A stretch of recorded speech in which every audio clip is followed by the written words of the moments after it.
nhà dòng về trọng cái gì phong dư cho lên sọt đường nó tôi là lên cho nên sẽ đợi rồi tôi là lên một giải không đợi ý cho phong dư nhà làng của một lúc sẽ đợi sẽ dòng rồi cho không tập bu rồi về sự cái tin lên chẳng nhớ rồi về ta xa ha cho không tập bu rồi cho mình nhiều cận tới nó chè tụi nó giờ chữ sinh giờ bút rồi cho mình nhiều cần tới sư ta sự của họ mua ít kho mình rồi cho nên lùa rồi cái tí ốc lùa cho nhẹ chúng chúng muốn nó chúng muốn họ cũng chơi chơi rồi tàu nó chứ đầu y luôn bề hạt đẹp lùa cho nhẹ á thì nó mua ít kho không pli rồi bây giờ nó sẽ cái tí nên chăng rồi lên tới chị nó mua ít kho không pli bút rồi cho mình nhiều cần tới thì nó cũng chào có tụt tu yêu mùng gạt khổng nữa tao yêu khóc không pli lần tới và chào cái tí không gì ở là nó chạy mua nó sát đây sát dòng pli thì để ý bỏ cái tí nó chẳng nhớ bị ta sát nó để bây giờ sát một giải không nữa để cho tao sát ở đợt này giờ cho không ở cho cái tí không dư nhớ lăng rồi đang to nữa tận bằng nó rồi cho rằng tụi em nó chỉ là số là xem ra nữa rồi cho tiền năng lan rồi chỉ giờ tiền năng cần tới năng trình tới ha con nó cho nên nhiều cần tới cái tôi lấy sai nó sao à để chỉ một lúc sau đây sao dòng hàng không tập bút rồi về là sự cái tin anh chẳng nhau ta sao nữa sao cũng rồi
Ngon đây, cái cháu chị của em đâu? Cái bít đâu? Bít vào loa. Ôi chắc phải chọn mượn sớm, ra sớm. Loa của em đâu? Cố ấy đi một tí đi chạy bảo là mượn đi. Mẹ là cái đứa nhỏ nó Anh ơi, không phải loan đâu, bỏ đi. Giờ này các cháu chờ cũng không bỏ được. Thôi mọi người trật tự thì em nhờ cho chị có đôi lời một chút thôi ạ. Không các cháu nữa. Chị cứ nói. Rồi lời nói đầu tiên là hôm nay nhóm chia sẻ yêu thương tới đây gửi lời chúc sức khỏe trước tiên đến tất cả bà con và các cháu ở đây. Nhóm có 150 phần quà phát cho mấy em nhỏ và 100 phần quà con của anh muốn nước gì lâu rồi đấy.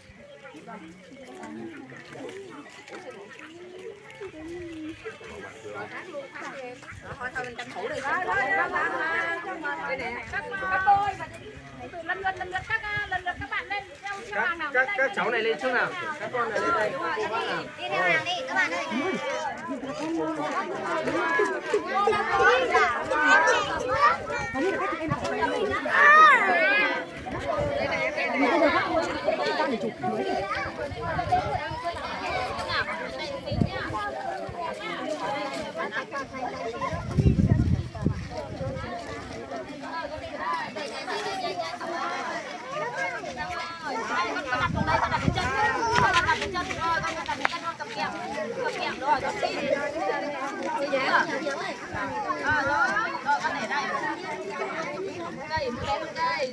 Rồi các con cứ đi con đi theo vòng luôn đi chào. Cháu nào có rồi thì đi vòng theo sau nhá. Xếp hàng này nhá.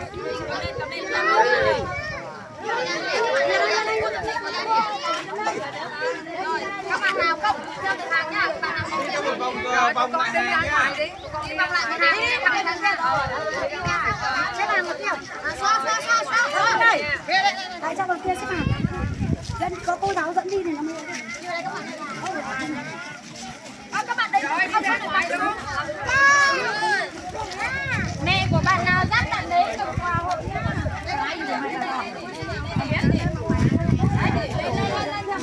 Lối cho bạn đi. Mẹ của ai cầm đứng gần đi mau nha.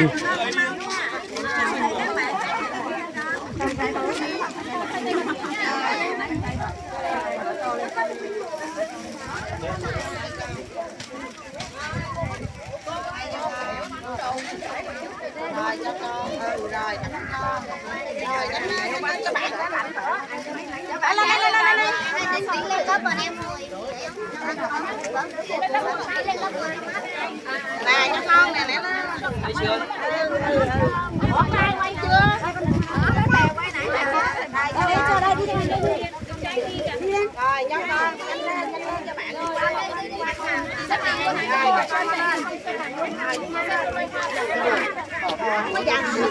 Em. Ai cũng có, ai cũng có. Các bạn xếp hàng đi.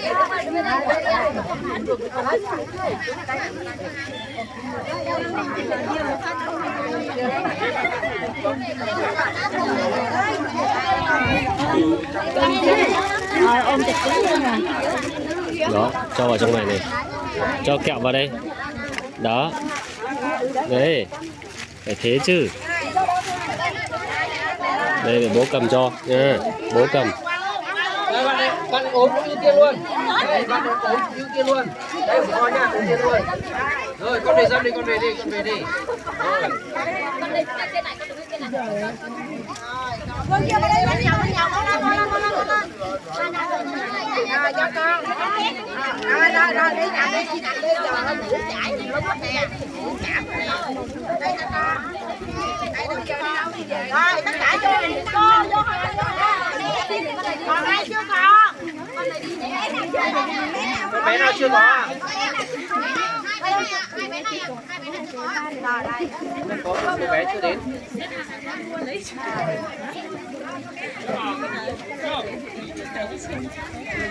bạn nào chưa có kẹo nào?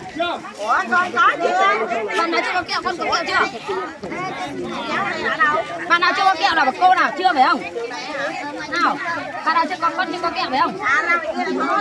Con có kẹo chưa? Chưa có kẹo phải không? Đây còn thừa mấy Bạn này chưa có quà này. Đây cho bạn mình. Đây rồi, bạn này có quà rồi. Bố cầm cho thôi. Vâng. Có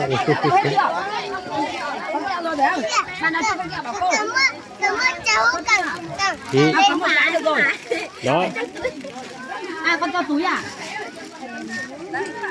Có kẹo túi chưa?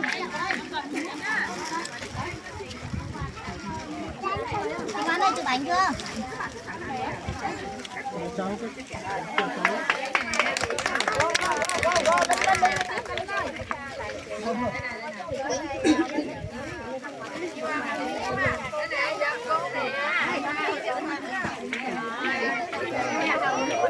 Thôi các chơi xong rồi cho các bé vào đi. Nắng quá cho mấy bé vào đây cho Vào đi.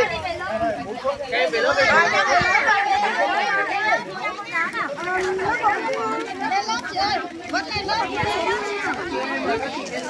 Lên lớp con mình lên lớp nha. Lên lớp rồi, lên lớp rồi, lên lớp rồi.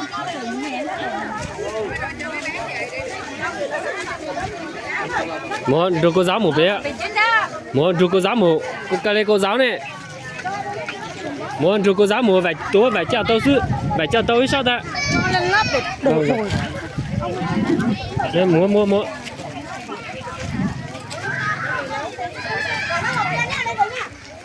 Đi với cô giáo đi đi. Đi với cô giáo đây đi nhanh lên, đi.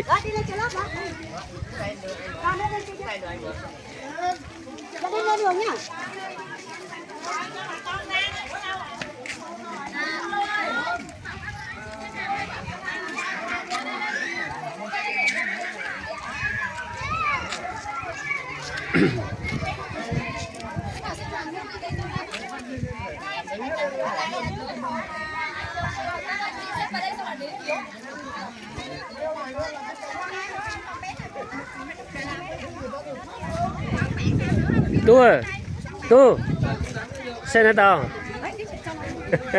Vâng. Tao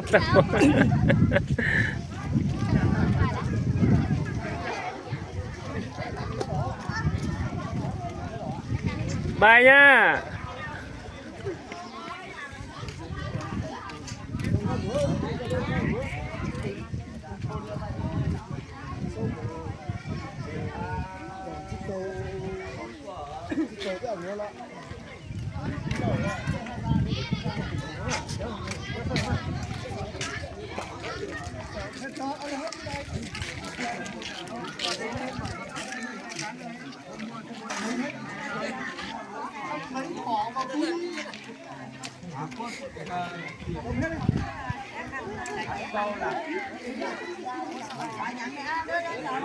Sẽ đưa nó giữ có hạt gì Đi qua bài uống. Đi chậm qua đây. Đó, phát chung nha. Em đứng ngoài đây. Đưa bịch nói với bịch gạo. Bịch gạo nữa. Nhờ Quynh nhờ.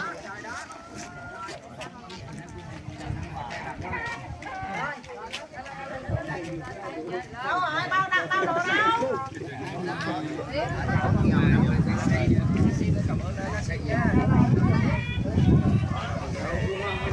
Đâu qua đây mình mang lên đi cho người xem coi. Đó, xem người vô đi.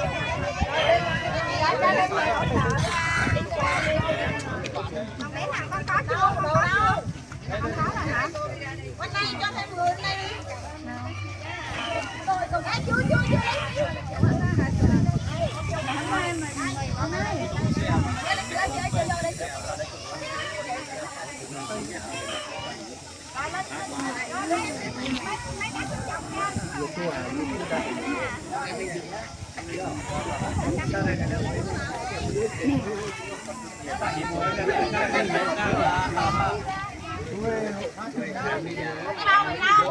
Cho nhà bác có tài cho em cái bao.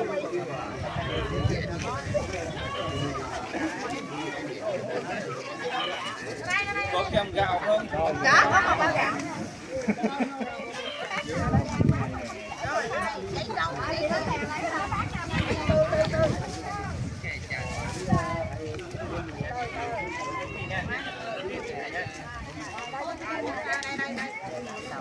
Cho quà đi.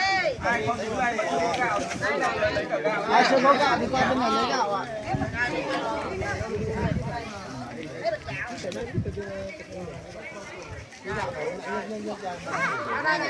Quả để con sẽ gạo.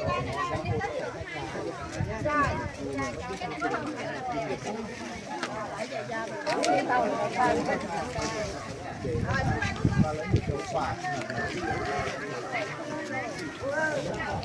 thể chống mọi người lên theo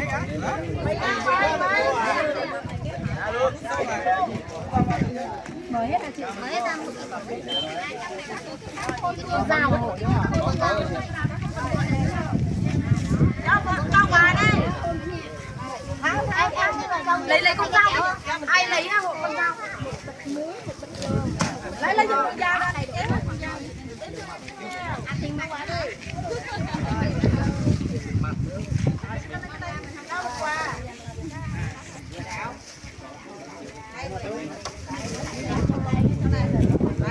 xách thêm bàn này chị ơi xách thêm đạo ra anh Mạnh chạy đi ship cho em con dao nhanh lên không cần đâu chị ơi xong hết rồi tả hộp tiền đâu vào cầm phiếu thì rồi xếp hàng đi ai còn phiếu nữa nhỉ gạo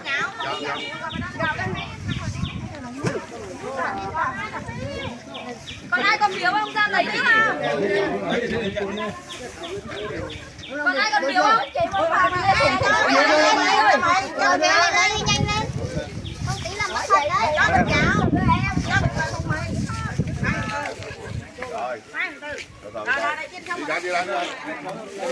Hồ lấy chưa?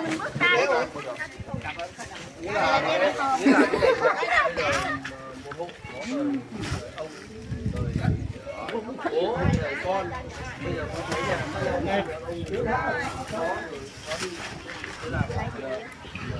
cho gạo đi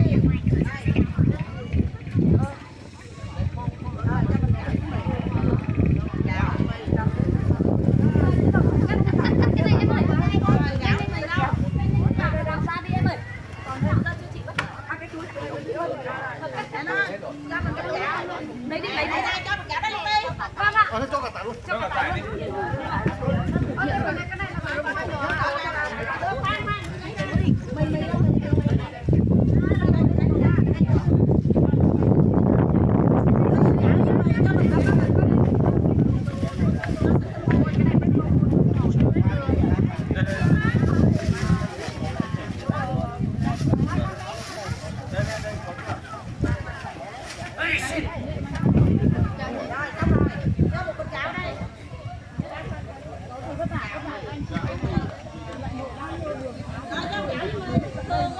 mới có hơn 2.000 cây chứ mấy.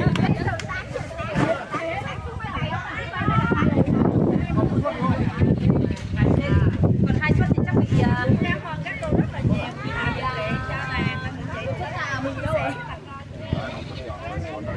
Đấy, còn 2 suất kìa. 2 suất gạo nhưng mà đây còn 2 suất gạo 2 gạo 2 mì là đủ rồi. ai có lấy tải Trong đây là em bỏ vô luôn bỏ vô một bao thêm luôn thêm một bao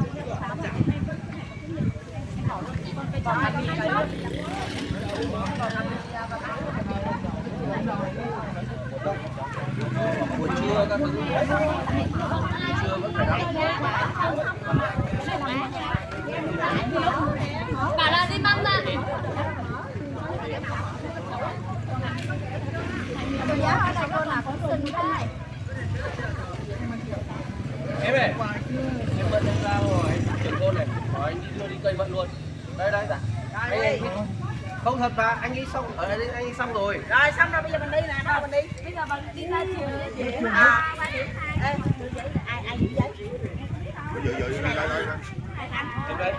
nó sẽ vào trong cái đồ kia lên cái này Em một con áo à? Con hai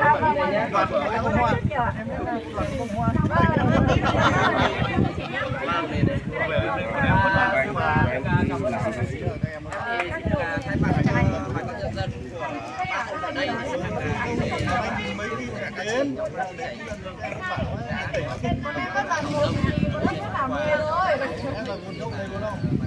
đây.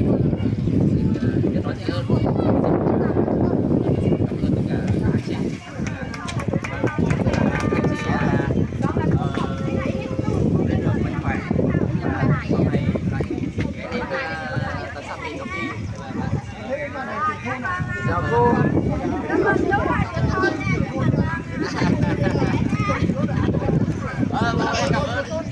Cảm ơn ạ. Cảm ơn.